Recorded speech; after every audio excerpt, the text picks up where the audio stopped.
മരണം ഉറങ്ങുന്ന മണ്ണ്. പക്ഷേ ഇന്ന് ഇവിടെ ജീവിതം ഉണർന്നിരിക്കുന്നു.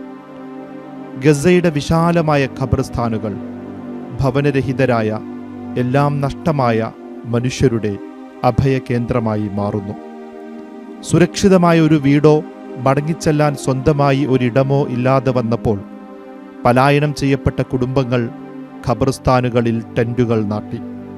ഈ കൂടാരങ്ങൾ അവർക്ക് അതിജീവനത്തിനുള്ള ഇടമാണ്.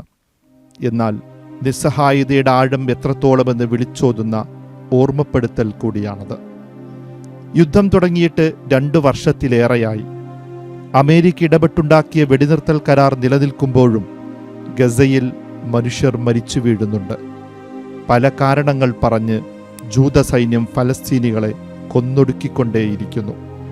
ഒരു പ്രളയം കണക്കെ ദുരിതങ്ങളാൽ വിഴുങ്ങപ്പെട്ട ജനതയായി ഗസക്കാർ മാറിയിരിക്കുന്നു.